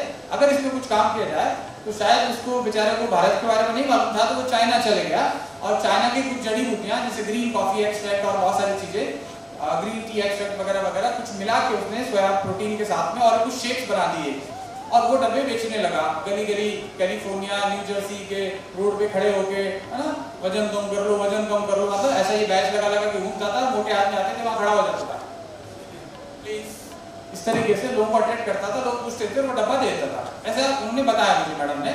और तो फिर वीडियोज हैं सारी चीजें, तो खैर मुझे इंटरेस्टिंग लगा, मैं ये वेट कर रहा था कि ये पैसे कैसे कमाती है, ये डब्बे वगैरह सब चीजें सीख दी है। लेकिन मेरे को जैसे डब्बा पड़ा था तो मैंने वो मैडम जब बता रही थी कि this works for weight loss, तो उसमें लिखा हुआ था सोया प्रोटीन, सोया पाउडर, फिर लिखा था corn starch, fructose, sucrose, vanilla. मैं समझ नहीं आ रहा था ये वजन कैसे कम करते हैं। आपको भी अभी तक मतलब ये soya protein, fructose, corn starch, ये सब कोई कॉर्न तो भाई मक्का से बनता है, ये तो दलिया वाले जिनका वजन कम है, थोड़ा अपना हष्ट होना चाहते हैं, वो दलिया खाते हैं, एनर्जी मिलती है। Madam I couldn't get you, क्या ये मतलब कैसे वजन वगैरह कम करते हो, क्योंकि इसमें कोई ऐसी चीज है नहीं है। तो मैडम बड़ी इंटेलिजेंट थी, उन्होंने कहा कि mister Tiwari I talk to you after this presentation, it seems you are very intelligent but let us discuss after this meeting. उनको लगा कि हमारा जो मीटिंग है पूरा वो खराब कर देगा आदमी, तो तू चुप बैठ जा और बाद में बात करते हैं, तो I will explain you later, ठीक है। लेकिन मुझे एक चीज समझ में आई, जब मैडम जा रही थी तब मेरे को उस चीज ने अट्रैक्ट किया, क्योंकि वो जो गाड़ी आज तक मेरा मैंने बैठ के देखा नहीं है, रॉल्स रॉयल गाड़ी, तो मैंने बाद में मिस्टर साजी मेरे मित्र बने, तो उनसे मैंने वहाँ खड़े थे, मैंने पूछा कि सर ये कौन सी गाड़ी है, मतलब रॉल्स रॉयल है और इसमें बोला टॉप मॉडल है 5.5 करोड़ का। मैंने कहा ये तो कुछ इंटरेस्टिंग है, डेफिनेटली यार किसी भी इंसान को वो बंदा सोचेगा तो मतलब ऐसी गाड़ी खरीद रही है और इसे डब्बे बेच रही है, डब्बे बेच के अगर ऐसे पैसे आते हैं तो कैसे आते हैं समझना, तो क्यूरियोसिटी बढ़ गई। रात भर नींद नहीं है, सुबह आबिद भाई को बोला कि आबिद भैया लेके चलो मैडम के घर, अगर वो मिल सकती है तो, नहीं बोला सबसे मिलती है आराम से, कोई दिक्कत नहीं। चले गए, जब मैंने देखा तो हैदराबाद अगर कोई गए हैं तो जुबली हिल्स एक जगह है, और जुबली हिल्स में चिरंजीवी साहब का घर है, और चिरंजीवी साहब के नेक्स्ट जो बंगलो है, बंगलो नहीं बल्कि बड़ा सा एस्टेट है, ऐसा लगता है कोई फार्म हाउस है, मतलब एक बहुत बिजी रोड पे, MI रोड के ऊपर हमारे जयपुर में अगर कोई फार्म हाउस जैसी जगह होता है आप क्या समझेंगे, एक एक गज की बहुत वैल्यू है वहाँ पे, राइट। तो बहुत बड़ा फार्म हाउस है, उसमें एंटर हुए तो उसमें देखा कि वैसी गाड़ियाँ 15-16 खड़ी थी, तो मुझे लगा कि बहुत सारे लोग रहते होंगे इसमें, 15-16 गाड़ियाँ खड़ी तो इसकी एक होंगी नहीं। लेकिन वो जब गया तो मैडम अकेली थी, उन्होंने कहा कि हम हाउस वाइफ, मेरे हस्बैंड जापान में रहते हैं और मैं और मेरा बेटा मारियो, हम लोग इंडिया आ गए हैं और यहाँ पे हम लोग हर्बल लाइफ को प्रमोट करने आए। I was working in Japan for herbal life and ये इंडिपेंडेंट बिजनेस अपॉर्चुनिटी, मैं कंपनी की इंडिपेंडेंट डिस्ट्रीब्यूटर हूँ और मैं कहीं भी प्रोडक्ट सेल कर सकती हूँ, मेरा इंटरनेशनल बिजनेस है। चलो अच्छी बात है, मुझे क्या करना है, मैं कैसे पैसे कमा सकता हूँ, कैसे आपके साथ जुड़ सकता हूँ। तो उन्होंने कहा मिस्टर तिवारी आप 4-5 हमारे इवेंट अटेंड करिए, मेरा प्रोडक्ट यूज करिए, ये प्रोडक्ट जो है ये मैजिकल है, बहुत अच्छे रिजल्ट आते हैं, लेकिन आपको प्रोडक्ट को पहले यूज करना पड़ेगा। आप ये डब्बा एक ले जाइए, उसके लिए आपको पैसे देने पड़ेंगे, आप पैसे दीजिए, डब्बा लीजिए, यूज करिए, अच्छा लगे तो अगले हफ्ते आइए, राइट। तो उन्होंने कहा कि आपको यही प्रोडक्ट वेट गेन करने में मदद करेगा, है ना। मेरे कुछ फोटोग्राफ्स पुराने देखेंगे तो वाकई मेरा वेट बहुत कम था उस समय। तो खैर उन्होंने कहा कि ये डब्बा आप खाना खाने के बाद इस पाउडर को दूध में मिला के पीना तो आपका वेट बढ़ेगा। यानी और तो मुझे थोड़े दिन ठीक लगा, एनर्जी भी मिली, सब चीज़ें खाते हैं, प्रोटीन तो कुछ तो फर्क पड़ता है। खैर शॉर्ट में करता हूँ, मेरा जर्नी फटाफट से मैंने वहाँ उनके साथ ज्वाइन किया। ज्वाइन करने के बाद कुछ मीटिंग, जैसे ऐसी मीटिंग हो रही है वैसे मीटिंग, बड़े मीटिंग मैडम तैयार करती थी, लोग आते थे, लोगों का वजन कम हो रहा है, कुछ लोग स्टेज पे आके कह रहे थे कि मेरा ये ठीक हो गया, मेरा वो ठीक हो गया, फला फला फला फला बहुत सारी चीज़ें हो रही थी। मैं भी धीरे धीरे सीख गया। तो मैं क्या करता था, ऑफिस जाता था तो अपने बैग में टिफिन के साथ में कुछ पर्चे रख लेता था, उस पर लिखा रहता था work from home ask me how, घर से काम करें, मुझसे पैसे पूछे कैसे, एंड अर्न पैसिव इनकम। तो बहुत सारे लोग कॉल करते थे, मैडम ने उनको बता रखा था क्या बोलना है, हम बताते थे, मीटिंग में बुलाते थे, लोग ज्वाइन होते थे। एक डॉक्टर धनराज रेड्डी हैं जो रेड्डीज लैब के मतलब दामाद हैं, तो मैं उनको दामाद साहब बोला करता था। रेड्डीज लैब के दामाद होने का मतलब आप समझ सकते हो कि तो वो मेरी डाउनलाइन में जो है डॉक्टर धनराज रेड्डी, वो जुड़े। लाइफस्टाइल बिल्डिंग में मैं कुछ शर्ट लेने गया था, तो वहाँ होती कि मैंने उनको बच्चा पकड़ा दिया, work from home ask me how. अब भैया रेड्डीज लैब का दामाद है, उसके पास जो है ₹2 रुपए की संपत्ति है, उसको मैं कह रहा हूँ वर्क फ्रॉम होम। तो उन्होंने कहा gentleman what you want with me, मैंने कहा sir I want to help you to earn money. आप समझ के देखिए, जो बंदा 40,000 रुपए की नौकरी कर रहा है, जिसके पास खुद के पास मोटरसाइकिल भी है, अभी थोड़ी दिन पहले खरीदी है, और वो रेटिस लेब के मालिक को कह रहा है कि I can help you to earn money. अब मुझे नहीं मालूम ना सामने वाला बंदा कौन है, मैं तो मेरा काम कर रहा हूँ। तो खैर he said interesting and I call you and he called me and मैंने उनको इनवाइट किया मैडम के सामने। और मैडम माया जो मिसेस उन्होंने माया इंडिया माने के बाद रख लिया था माया आऊ की, तो आऊ की मैडम के सामने जो सामने आ गया तो समझो वो रेटिस लैब हो चाहे कोई सी लैब हो, ही जॉइन एंड उन्होंने बिजनेस स्टार्ट किया। तिवारी जी नेक्स्ट इवेंट था लॉस वेगस में। उन्होंने कहा Tiwari ji I would love to go Las Vegas, मेरी इच्छा है, मेरा तो यूएस जाने का हमेशा इच्छा रहती है, जहाँ भी मौका मिलता है मैं जाता हूँ, तो क्या करना है। तो खैर हमने बताया इस तरीके से बिजनेस करना है, ऐसे प्रोडक्ट लोगों को देना है। और वो गए तो 20 दिन में उनका अप्लाई किया तो मैं तो जाता ही था। तो मैं गया और बहुत सारे 11 महीने के अंतराल में मैं ऐसी जगह पहुंच गया था जहाँ पे भी करण जी ने बताया, करण जी से मुलाकात हुई और एक जर्नी बढ़ने लगी, एक दूसरे को जानने लगे। और हैदराबाद के लिए मैं नया था, बहुत नया नया गया था और तेलुगु नहीं जानता था, फिर भी वहाँ के लोगों से का एक्सेप्टेंस मिला, लोग जुड़े और 17 लाख के करीब मेरा पहले 11 महीने के अंदर मेरा इनकम चेक आया था। तो मतलब मेरे लिए बहुत बड़ी बात थी कि मतलब मैंने देखा है कि लाइफ में कोई 17 लाख क्या होता है। और टच वुड मेरे को आज भी नहीं मालूम कि एक्चुअली में किस तरीके से वो इनकम बनी, पर मैं सुबह से शाम यही करता था, ऑफिस जाता था, वो पर्चे जो है वर्क फ्रॉम होम वाले वो अपने बैग में रख के लेके जाता था। जैसे ऑफिस में देखता था 6 कब बजेंगे, 6 कब बजेंगे, बाहर निकला या फिर वेट करता था जो मेरी प्रिंसिपल साइंटिस्ट थी डॉक्टर इंदिरा की, इंदिरा साहब मैडम जो है कब निकलेंगी। जैसे वो चैम्बर से आउट हम आउट, तुरंत निकले बाहर, बस में बैठे और बस में बैठते ही, बल्कि बैठता नहीं था, पूरी बस में एक राउंड लगाता था, ये पर्चा वर्क फ्रॉम होम पूरा राउंड लगा के आगे और पीछे तक पूरे सब लोगों को वो पर्चा दे दिया करता था। कई लोगों की कॉल आते थे, कई लोग मुझे पहचानने लगे थे कि सर मैंने कल लिया था वो रोज का काम था। हमारे NRCS जो है नेशनल रिसर्च सेंटर एक और था मेरे ऑफिस के पास में, राइस रिसर्च इंस्टीट्यूट, तो वहाँ के बहुत सारे लोग बैठा करते थे। तो वो कहते थे आप यहाँ जॉब करते हैं ना, तो फिर मैं नहीं, मेरे मित्र है एक्चुअली उसके लिए पर्चे बांट रहा होगा, क्योंकि वो बोलते थे तू भैया सेंट्रल गवर्नमेंट की जॉब कर रहा है, ये पर्चे किसके बांट रहा है। तो मैं बोलता था ये मेरा दोस्त है एक्चुअल में और उसके लिए मैं बांट रहा हूँ, ये मैं उसकी हेल्प कर रहा हूँ। तो खैर इस तरीके से, लेकिन धीरे धीरे जब वो 17 लाख 18 लाख 20 लाख की इनकम देखने शुरू हुई तो समझ में आया कि दिस इज समथिंग सीरियस। और मुझे जब पहला इतना बड़ा चेक आया, उससे पहले तो मैंने 148 रुपये का चेक आया था, फिर 11,000 का चेक आया था, फिर कुछ 55,000 का चेक आया था। तब तक वो 55,000 तक इतना एक्साइटमेंट नहीं था, लेकिन वो जब चेक आया तो मुझे मालूम ही नहीं था कि इस महीने मेरा इतना बड़ा चेक बनेगा। मैडम ने बुलाया कि Tiwari ji we have called one small party, और पार्टी में हम और भी लोगों को इन्वाइट करें, आप भी आना। तो मैं शाम में रेडी होकर गया और उस जमाने में क्या होता था कि चेक से पेमेंट आता था, और मैंने मेरा जो एड्रेस है वो मैडम का घर का ही दिया हुआ था। मेरे रिलेशन ऐसे बन गए थे, मैं कहा मैडम मैं ऑफिस में रहता हूँ, कभी कुछ आ गया कंपनी से चेक आया, कोई लेटर आया, कुछ आया, तो उनका no problem you can register my address. तो मैडम के घर पे वो चेक आया था मेरा 17,700 रुपये समथिंग का। तो मैडम को वो चेक आ गया, तो मैडम ने वो चेक हैंड ओवर करने की सेरेमनी रखी थी। एक्चुअली मुझे नहीं मालूम था कि क्या सेरेमनी है, क्या फंक्शन है, तो मुझे लगा उनके बेटे का बर्थडे होगा या कुछ ऐसा होगा। तो खैर सबके सामने मुझे वो सब लोग उनके लॉन में खड़े थे घर में, तो उन्होंने कहा कि now I present a check of 17 lakh and above to one person who has recently joined with us and he just newborn baby in this business and I'm going to hand over this check। तो मैं ताली बजाने के लिए तैयार था कि कोई ना कोई आदमी इनमें से कोई आएगा, वो भी इसलिए भी इतने सारे लोग पुराने हैं, डॉक्टर हैं बड़े बड़े। तो उन्होंने कहा कि he is Mr. तिवारी। मैं तो देख रहा था कोई हैदराबाद में कोई और एक तिवारी आया। तो खैर जब मुझे वो चेक के ऊपर जो देखा मैंने, तो उन्होंने कहा कि ये तेरा ही चेक है भाई, और इस तरीके की इनकम तुझे आई। और बहुत सेलिब्रेशन हुआ, मुझे कंपनी ने गेस्ट स्पीकर के रूप में हांगकांग भेजा, पहला इवेंट। उस पोजीशन को बोलते हैं मिलेनियम टीम मेंबर, मिल टीम मेंबर बोलते हैं। वहाँ पे आपको स्पीकर बना के इंटरनेशनल भेजा जाता है। तो लगभग 28 कंट्रीज मैंने बैक टू बैक और मेरे ऑफिस में डॉक्टर राणा साहब हुआ करते थे, उनके सामने दंडवत होकर बोला कि साहब मेरे को फ्री करो और मैं नहीं करना चाहता नौकरी, आप इसको संभालो। और उन्होंने कहा कि तिवारी जी ऐसे एकदम से मत छोड़ो यार, कुछ ना कुछ बेनिफिट भी मिल जाएंगे, थोड़े टाइम और टिक जाओगे तो कुछ ना कुछ बेनिफिट मिल जाएंगे। आपको ऐसे अचानक छोड़ दोगे तो कुछ भी बेनिफिट नहीं मिलेंगे। आपके पिताजी को कॉल करता हूँ, पिताजी को मत करो, आप वो मेरे को छुट्टी दे दो 2-3 महीने की, मेरे को भी बाहर जाना है और इस तरीके से मेरा वीज़ा लग गया है और ये हो गया है।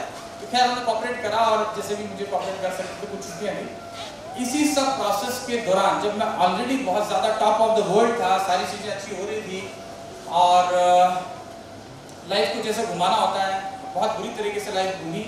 और मेरी एक व्यक्ति से मुलाकात हुई जो आयुर्वेद के क्षेत्र में आप सब लोग हैं, आप सब लोगों के लिए निसंकोच आप लोगों के लिए बहुत सम्मानीय हैं। और ऐसे व्यक्ति को हमारे देश, ऐसे व्यक्ति बार बार पैदा हो इस देश के अंदर।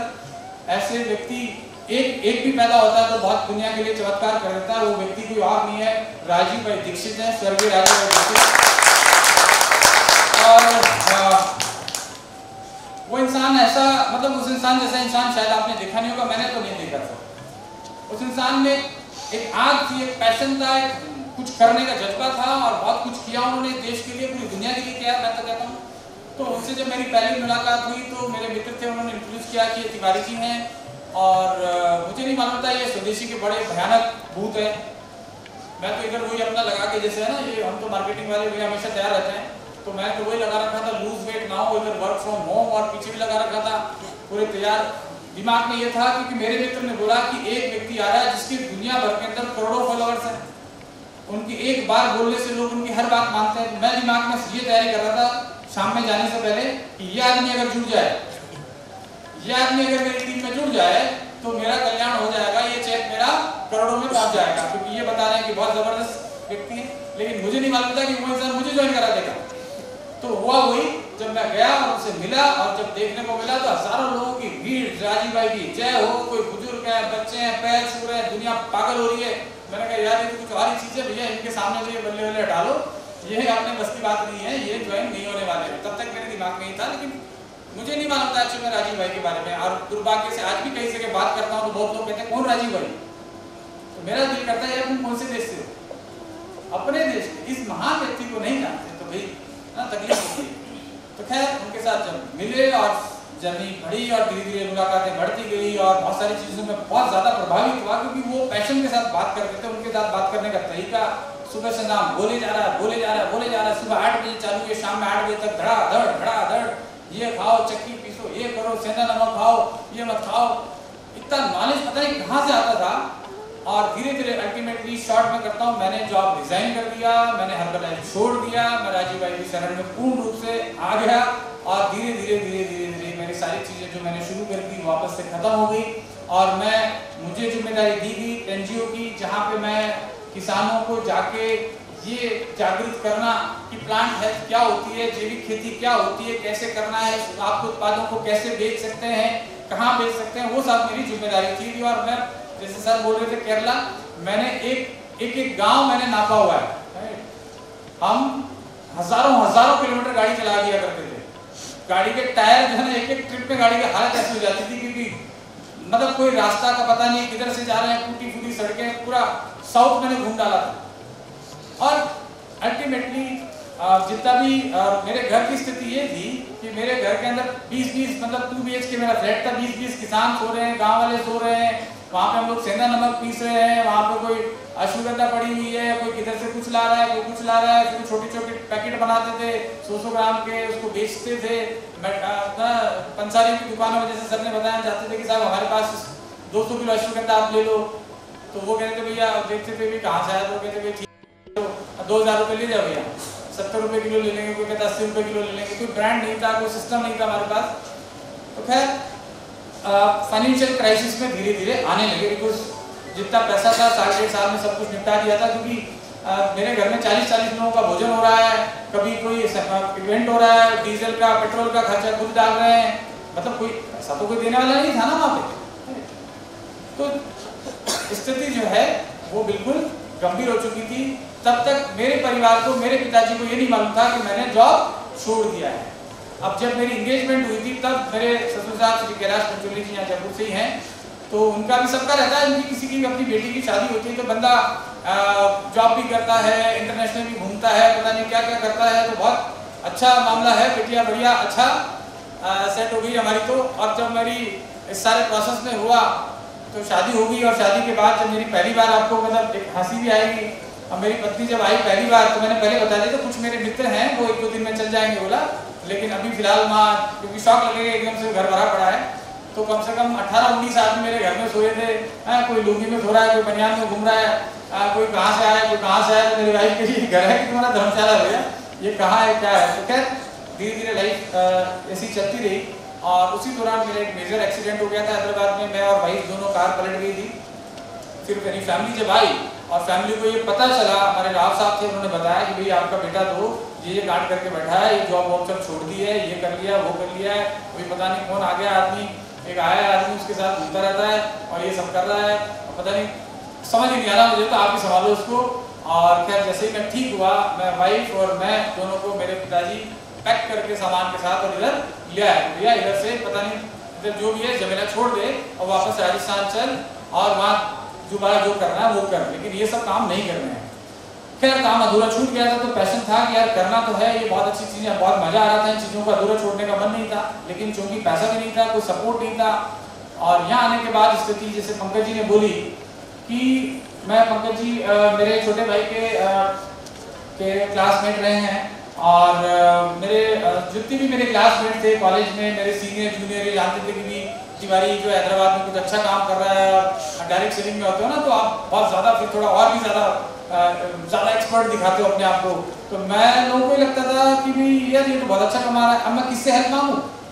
सबसे मैं कट ऑफ हो गया, ना मेरे मित्रों से ना किसी फैमिली से किसी से बात नहीं करता था, बड़ा डिप्रेशन की स्थिति में, क्योंकि मेरे पास कुछ था ही नहीं करने के लिए, खाली बैठा इंसान, शादी हो गई है, इधर सुबह उठते ही समझ में नहीं आ रहा क्या करूँ। तो मैं जोबनेर से बाइक उठाता था और जोबनेर से जयपुर चले आता था बाइक, और सारे दिन जयपुर चक्कर लगा के, और रात में जब 10-11 बज जाए तब वापस घर पहुंचता था कि जाके चुपचाप सो जाऊं, और सुबह पहले फिर तैयार हुआ, फिर उठाया, फिर जयपुर आ गया। इस तरीके के मेरा 15-20 दिन तक चलता रहा। इसी टाइम में भगवान जो करता अच्छा होता है, मैंने एक छोटा सा मतलब जाते टाइम जोबनेर के रास्ते में खेत देखा, खेत में जनरली खेत तो रहते हैं, तो गेहूं लगा रखा था। मुझे याद आई वो जो राजीव भाई ने कहा था कि गेहूं का जवारा जो है अमृत के समान है। हमारे देश के अंदर लाखों लोग, मैं इन चीज़ों के बारे में डेटा आप तो सब जानते हैं, आपके सामने क्या बोलूं, लेकिन आज भी हमारे देश के अंदर 50-60 हज़ार महिलाएं प्रेगनेंसी के दौरान हीमोग्लोबिन की कमी होने की वजह से, पर्टिकुलर इस पीरियड में, ऐसे तो और बहुत सारे लोग हैं, ये महिलाएं मर जाती हैं या हीमोग्लोबिन की वजह से और सारे प्रॉब्लम्स होती हैं। बच्चे जो पैदा होते हैं वो बचपन से क्योंकि माता के पेट में हीमोग्लोबिन और दूसरी न्यूट्रिएंट की कमी थी, तो बहुत सारे प्रॉब्लम्स होती ही होती है, आप सब जानते हैं। Nutrition is the key for your life. तो न्यूट्रिशन के बिना हम सब लोग आज जो भी है, जैसे इवन आपके मेहंदीपुर बालाजी में जो है, जो लोग पागल वाले लोग घूमते हैं ना, तो पागल बन के रस्सी, मतलब जो भी वो भूत प्रेत का जो है, एक्चुअली में ज्यादातर ये लोग सब न्यूरो के पेशेंट हैं, इनको विटामिन B12 की कमी हो रही है, आयरन की कमी हो रही है। अच्छा पोषण खिलाओगे ना भूत अपने आप भाग जाए, मेरी समझ ये कहती है, मैंने बहुत लोगों को देखा। एनीहाउ, तो मैंने वीट ग्रास के बारे में सोचा कि वीट ग्रास पे काम करता हूँ। मैंने जयपुर में एक प्लॉट मेरे फूफा जी की मदद से किराए पे लिया, छोटा सा प्लॉट जहाँ मैं आज रहता हूँ, जहाँ पे आज मैंने बिल्डिंग बना रखी है, वो मैंने प्लॉट किराए पे लिया था। और वहाँ पे गेहूं की घास मैंने लगाना शुरू करा। हर 7वें दिन उसको काटता, सुबह 4 बजे उठता, उसका जूस बनाता, छोटे छोटे पैकेट में पैक करता और घर घर पहुँचाता। सुबह के 4 बजे के टाइम में इन सबको ये सब प्रोसेस को करना, ठंड में राजस्थान में, और फिर उसको घर घर बांटने जाना। तब मैं बाइक चलाता था तो इंडिकेटर मेरा टूटा हुआ था, तो हाथ देता था ना, हाथ जम जाता था, फ्रीज हो जाता था। सुबह 5 बजे की सर्दी में कभी जाके देखिएगा, भगवान ना करे कभी आपको मेरे जैसे जाना पड़े, लेकिन आप एंजॉय करने के लिए कभी जाके बाइक चला के देख सकते हैं। उधर मेरी दीदी जो कि MCA करी हुई है, मैं वैसे खुद भी MSc गोल्ड मेडलिस्ट रहा, यूनिवर्सिटी टॉपर रहा, मेरे पर्टिकुलर सब्जेक्ट में मेरी दीदी जो है MCA करी हुई, दुनिया भर के हम लोग 7 स्टार से नीचे तो मैं बात नहीं करता था। लीला शेरटन इससे पहले मैं रुकता नहीं था, उस जमाने में जब मेरे पास इस तरीके से पैसा आ रहा था। और सुबह 4 बज के मैं और मेरी बीवी जो है वो जूस निकाला करते थे और ग्लास भर भर के पैक कर करके। उस टाइम में मेरी वाइफ का 8 मंथ ऑफ प्रेगनेंसी चल रहा था। इस सिचुएशन में कोई भी आप समझ सकते हैं कि इससे खराब हस्बैंड क्या हो सकता है कि अपनी बीवी को ऐसी अवस्था में इस तरीके से काम करने पे मजबूर कर रहा है, क्योंकि उसको मालूम था मैं रात में 12 बजे सोता था, तो मेरे से पहले उठ के और वो तैयारी कर लेती, इनको वॉश करना है, जूस बनाना है, पैकिंग करनी है, सारी चीजें। ये 2007 की बात कर रहा हूँ।